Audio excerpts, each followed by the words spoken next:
ప్రేక్షకులకి మీ రామచంద్రమూర్తి నమస్కారాలు. ఇవాళ మనం 2 ఐటీ కంపెనీల్లో ఫ్రెష్గా ఇన్వెస్ట్మెంట్ గురించి చెప్పుకుందాం. ఇది షార్ట్ టర్మ్ ఇన్వెస్ట్మెంట్లో మంచి లాభాలు వచ్చే కంపెనీస్. అందులో ఫ్రంట్ లైన్ కంపెనీస్. ఒకటి ఇన్ఫోసిస్ నేను లాస్ట్ టైం ఇక్కడ 1460 దగ్గర బయింగ్ చెప్పాం. అక్కడి నుంచి అది 1600 వెళ్ళింది. సో అది దాదాపు ఒక 10-15% ర్యాలీ వచ్చింది. అయితే ఇప్పుడు అక్కడి నుంచి కూడా 1626 నుంచి ఇవాళ 1460 దగ్గర క్లోజింగ్ వచ్చింది. ఆల్మోస్ట్ లాస్ట్ టైం కరెక్షన్ అయిన ప్లేసెస్కి వచ్చాయి. సో ఇన్ఫోసిస్ ఏంటంటే ఒరిజినల్గా కంపెనీకి ఒక స్ట్రాంగ్ ఫండమెంటల్ బ్యాక్గ్రౌండ్ ఉంది. సో దానికి ఓన్ సపోర్ట్ లెవెల్స్ ఉన్నాయి.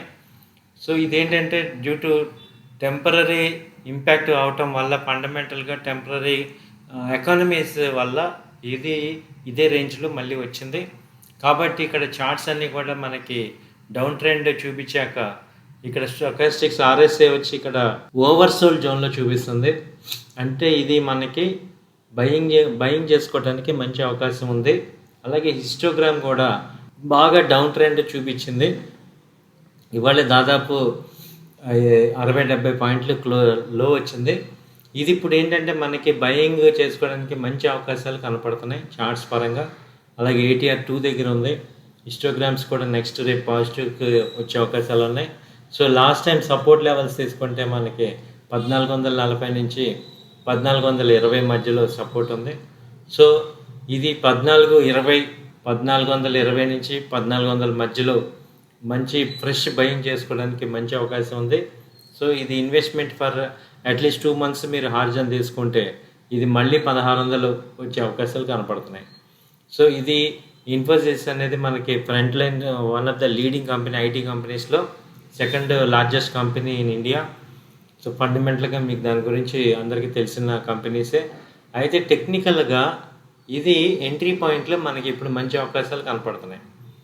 ఇవి లాస్ట్ టైము 11 ఆగస్టు 11 16:30 ఉంది. అక్కడి నుంచి ఇవాళ ఆగస్టు 29కి 11:50 దగ్గర క్లోజింగ్ వచ్చింది.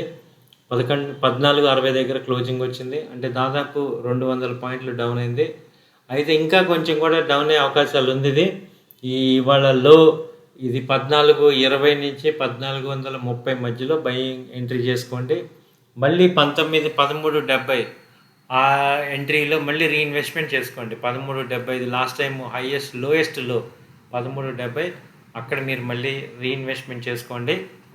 టార్గెట్ వచ్చి అట్లీస్ట్ 1560 నుంచి 1600 దాకా ఉంది అవకాశం ఉంది. సో ఇది ఇన్ఫోసిస్. ఈ ఇన్ఫోసిస్లో మా టెక్నికల్ అనాలిసిస్. అలాగే ఆ తర్వాత బ్యాంకింగ్ సెక్టర్లో తీసుకుంటే కోటక్ బ్యాంక్ అనేది మంచి పుల్ బ్యాక్ కనపడుతుంది. ఇది నిన్న కూడా 1930 దాకా వెళ్ళింది.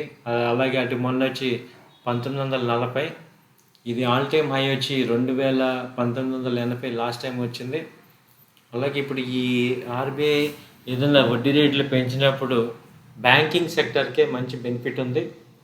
సో ఇది లాస్ట్ టైం వచ్చి కోటక్ బ్యాంక్ వచ్చి 18-10 దగ్గర లో వచ్చింది.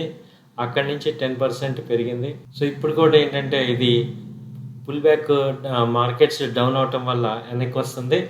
ఇది మళ్ళీ కూడా ఇది ఇవాళ క్లోజింగ్ 1850. సో 18 రేపు కనుక 1830 నుంచి 1800 మధ్యలో ఈ 30 పాయింట్ల గ్యాప్లో ఇది బయింగ్ చేసుకోవచ్చు. టార్గెట్ వచ్చి 100 పాయింట్లు మినిమం టార్గెట్ ఉంది. 1930 దాకా ఉంది. అలాగే 1720 మధ్యలో మళ్ళీ రీఇన్వెస్ట్మెంట్ చేసుకోండి. ఇది ఇన్వెస్టర్స్కి గోల్డెన్ ఆపర్చునిటీ. ఈ కోటక్ బ్యాంకు మంచి ప్రాఫిట్స్ ఇస్తుంది. లాస్ట్ టైం కూడా మేము ఇది 1750 దగ్గర బయింగ్ చెప్పాం. అక్కడి నుంచి ఇది 1900 దాకా వచ్చింది. 150 పాయింట్లు వచ్చింది జస్ట్ మ్యాటర్ ఆఫ్ ఒక 1 monthలో. సో ఇది మంచి ఆపర్చునిటీ బయింగ్ చేసుకోవడానికి, ఇన్వెస్ట్మెంట్ చేసుకోవడానికి మంచి ఆపర్చునిటీ ఇది. ఈ కోటక్ బ్యాంక్ కూడా మీరు ఫ్రంట్ లైన్ స్టాక్స్ బ్యాంకింగ్లో ఇది సెకండ్ లీడింగ్ ప్రైవేట్ బ్యాంకు ఇండియాలో ఉన్న టాప్ లీడింగ్ బ్యాంక్స్ ఇది ఒకటి. సో మనకి ఫండమెంటల్గా కోటక్ బ్యాంక్ గురించి మనకి ఏం టెన్షన్ లేదు. సో టెక్నికల్గా ఇది మంచి ఎంట్రీ పాయింట్లో కనపడుతుంది. సో ఇది 1880 నుంచి 1820 నుంచి 1800 మధ్యలో మీరు ఫస్ట్ ఎంట్రీ తీసుకోండి. ఆ తర్వాత ఇది 1730 కానీ 1740-30 మధ్యలో సెకండ్ మళ్ళీ రీఇన్వెస్ట్మెంట్ చేసుకోండి. మంచి టార్గెట్స్ వచ్చి ఇది 1950 దాకా వచ్చే అవకాశాలు కనపడతాయి. సో ఇవి నా 2 రికమెండేషన్స్ ఈ ఒక 1 మంత్ స్పాన్లో. కోటక్ బ్యాంకు, ఇన్ఫోసిస్, ఈ రెండింటిని మీరు ఇన్వెస్ట్మెంట్ పాయింట్లో కన్సిడర్ చేసుకోండి. అలాగే ఇది మీ అందరికీ మళ్ళొక్కసారి నా విన్నపం, ఇది నా పర్సనల్ వ్యక్తిగత అభిప్రాయం మాత్రమే. మీరు 1-2 సార్లు చెక్ చేసుకొని మీ ఫైనాన్షియల్ మేనేజర్ అడ్వైజర్తో కూడా మాట్లాడి డెసిషన్ తీసుకోవాల్సిందిగా కోరుచున్నాను. థ్యాంక్ యూ అండి. నమస్తే.